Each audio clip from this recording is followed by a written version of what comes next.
আচ্ছা,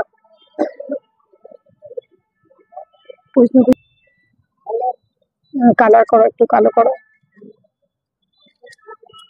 চিল মারো, ধরো বিদেকটা আমার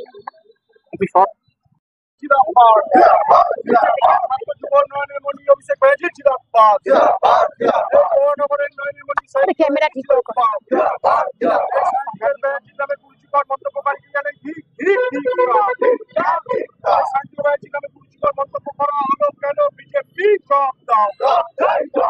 জবাব তোমায় দিতেই হবে। নামে অপবাদ করা হলো কেন? বিজেপি জবাব দাও। নারী সম্মান হানি কর বিজেপি বাংলা থেকে দূর হটো। নারী সম্মান রাখতে পারে না যে বিজেপি বাংলা থেকে দূর হটো। বলি মমতা ব্যানার্জি জিন্দাবাদ, অভিষেক ব্যানার্জি জিন্দাবাদ, সমতা রায় জিন্দাবাদ, শান্তি ব্যানার্জি জিন্দাবাদ।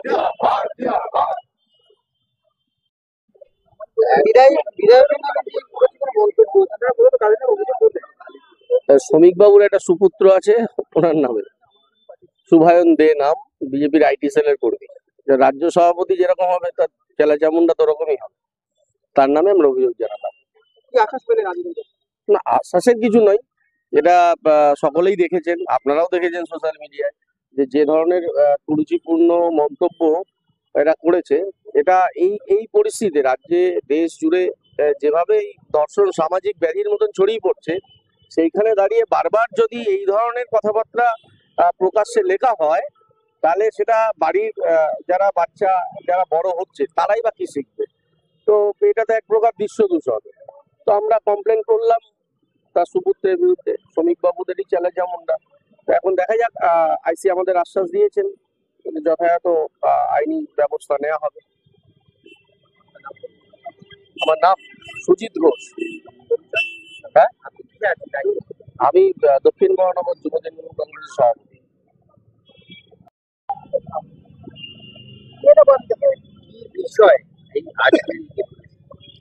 ইতিমধ্যে আপনারা সবাই জানতে পেরেছেন যে আমাদের মাননীয় বিধায়ক সায়ন্তিকা ব্যানার্জির সম্বন্ধে বিজেপিরা কুরুচিকর মন্তব্য করেছে।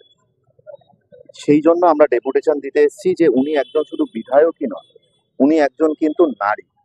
নারীর বিরুদ্ধে এরকম যদি অত্যাচার, অবিচার এবং অবমাননা হয়, তার জন্য সাধারণ মানুষের যে প্রতিবাদ, তার জন্য আমরা আজকে থানায় এসেছি ডেপুটেশন দিতে। রাজনীতিতে একদিকে দেখাচ্ছে ব্যক্তি আক্রমণ, চরিত্র নিয়ে আক্রমণ। দেখুন, এই যে ব্যক্তি আক্রমণ বা চরিত্র আক্রমণ, এটা একমাত্র করছে বিজেপি। যতদিন না আমরা পশ্চিমবঙ্গ থেকে বিজেপিকে পুরোপুরি নির্মূল করতে পারবো, ততদিন এই যাতনা আমাদেরকে সহ্য করতে হবে। এই পন্থা কিন্তু একমাত্র বিজেপি দেখেই যাচ্ছে, যেটা সাধারণ মানুষ কোনোভাবেই মেনে নিচ্ছে না।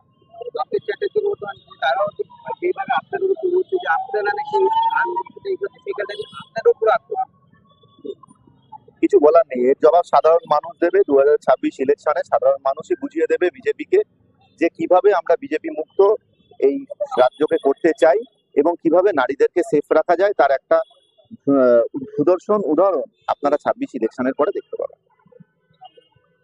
আমার নাম শুভজিৎ মল্লিক পাপাই, আমি যুব তৃণমূল কংগ্রেসের সহসভাপতি।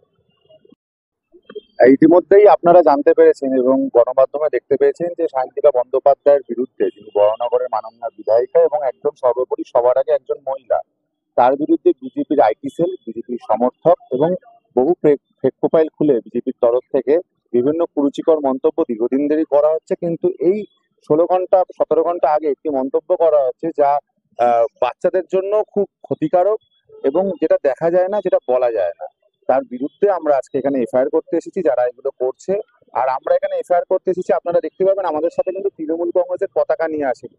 আমরা সাধারণ নাগরিক হিসাবে একজন মহিলার বিরুদ্ধে একটি রাজনৈতিক দল যেভাবে দীর্ঘদিন ধরে ব্যক্তিগত আক্রোশ এবং রাজনৈতিক আক্রোশ মেটাচ্ছে, নারীর শক্তি, নারীর মর্যাদা রক্ষার্থে একজন নারীর জন্য আমরা এখানে এফআইআর করতে এসেছি।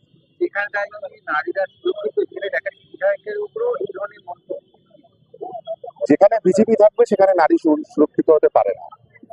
আমরা বলছি পশ্চিমবঙ্গ নারী সুরক্ষা তখনই সুনিশ্চিত এবং 100% হবে যখন পশ্চিমবঙ্গ বিজেপি মুক্ত হবে। পুলিশ আধিকারিকের কাছে আমরা এফআইআর লঞ্চ করেছি তারা বলেছেন যে আইন অনুযায়ী যতটা শাস্তি দেওয়া যায়, কঠোর ব্যবস্থা নেওয়া যায়, তারা নিশ্চয়ই আগামী দিনে করে দেখাবে। এরপরে কি আন্দোলন পথে যাবে? আন্দোলন মানুষের বিরুদ্ধে করা যায়।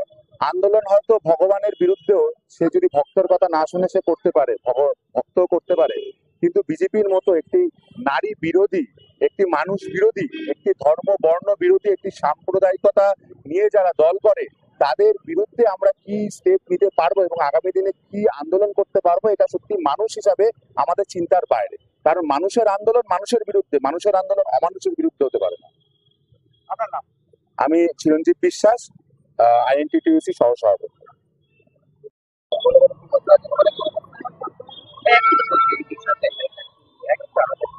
আজকে মূলত কোনো ব্যক্তি কেন্দ্রিক কি আপনারা অভিযোগ করলেন নাকি কোনো দলের কেন্দ্রিক অভিযোগ করলেন? না, যে ব্যক্তি এই ঘটনাটি ঘটিয়েছেন আপনারা সকলেই জানেন যে ভারতীয় জনতা পার্টি তারা রাজনৈতিকভাবে বাংলায় দেউলিয়া, কিছুদিনের মধ্যে ওরা বুঝতে পারবে সারা দেশেও দেউলিয়া হয়ে যাবে, এদের রাজনৈতিক কোনো ভিত্তি নেই। আমরা যারা তৃণমূল কংগ্রেস করি তারা বিশ্বাস করি যে রাজনীতি হওয়া উচিত খাদ্য, বস্ত্র, বাসস্থান, শিক্ষা, স্বাস্থ্য, কর্মসংস্থানকে সামনে রেখে মানুষের জীবনের মানকে উন্নত করা এবং মানুষের স্বার্থকে সুরক্ষিত করা। কিন্তু বিজেপির কোনো রাজনৈতিক মাটি নেই। তারা কিছু মানুষকে পয়সা দিয়ে এই ফেসবুক, হোয়াটসঅ্যাপ, টুইটার এখানে পুশ করিয়ে ব্যক্তি, একটু আগে আপনারা কোয়েশ্চেনটা করছিলেন ব্যক্তি আক্রমণ, এরা এইসবেই বিশ্বাসী। রাজনৈতিক যেহেতু এদের কোনো কথাবার্তা বলার নেই। আজ আমাদের মাননীয় বিধায়িকা সায়ন্তিকা বন্দ্যোপাধ্যায়কে একটি তার মন্তব্য কিছু বিকৃতি করে এবং কুরুচিকর, যা মুখেও আনা যায় না, এরকম কিছু কথাবার্তা বলে ফেসবুকে পোস্ট করা হয়েছে। আপনারা দেখবেন হয়তো একটা সংবাদ মাধ্যম তারাও লিখেছে বা ফেসবুকে জানিয়েছে যে এটার সঙ্গে তাদের কোনো সম্পর্ক নেই, এটা তিনি ব্যক্তিগতভাবে করেছে। এটা পুরোপুরি একটি রাজনৈতিক উদ্দেশ্য প্রণোদিতভাবে তাদের করা, এবং সেটার জন্যই আমরা, যে ব্যক্তি এই ঘটনাগুলো ঘটিয়েছেন তার জন্য আমরা এখানে একটা FIR জন্য আমরা অ্যাপ্লাই করলাম, কমপ্লেন দিলাম পুলিশের কাছে, এবং আমরা আশা করব পুলিশ আইনানুগ ব্যবস্থা নেবে। একজন বিধায়িকা যদি সুযোগ থেকে যদি মুক্ত যদি না থাকে তাহলে একটা সাধারণ নারী হিসাবে তারা কিভাবে? দেখুন, বিজেপি মানেই তো নারী বিদ্বেষ, বিজেপি মানেই নারীর সুরক্ষা নেই। ওরা নারীকে সাধারণ মানুষ বা সাধারণ হিসেবে দেখেন, ওরা পণ্য হিসেবে দেখে। আপনি বিভিন্ন জায়গায় দেখবেন, পশ্চিমবঙ্গের বাইরে বিভিন্ন জায়গায়, সেখানে যেখানে বিজেপি সরকার আছে সেখানে কি আদেও নারী সুরক্ষা আছে? বেটি বাঁচাও বেটি পড়াও খালি ওরা মুখে বলছে। সব জায়গায় আপনি বিভিন্ন রাজ্যে দেখুন না কোথায় কি হচ্ছে। আর বিভিন্ন সংবাদ মাধ্যম যেগুলো আছে, কিছু সংবাদ মাধ্যমকে ওরা, আমি সবার কথা বলবো না, কিছু সংখ্যক সংবাদ মাধ্যমকে এরা অর্থের বিনিময়ে কিনে নিয়েছে। এইরকম নতুন নতুন আপডেট দেখার জন্য বেঙ্গল ন্যাশনাল টিভিকে ফলো, লাইক, সাবস্ক্রাইব, শেয়ার করুন। প্রিয় দর্শক বন্ধুরা, আমাদের চ্যানেলের পাশে থাকুন।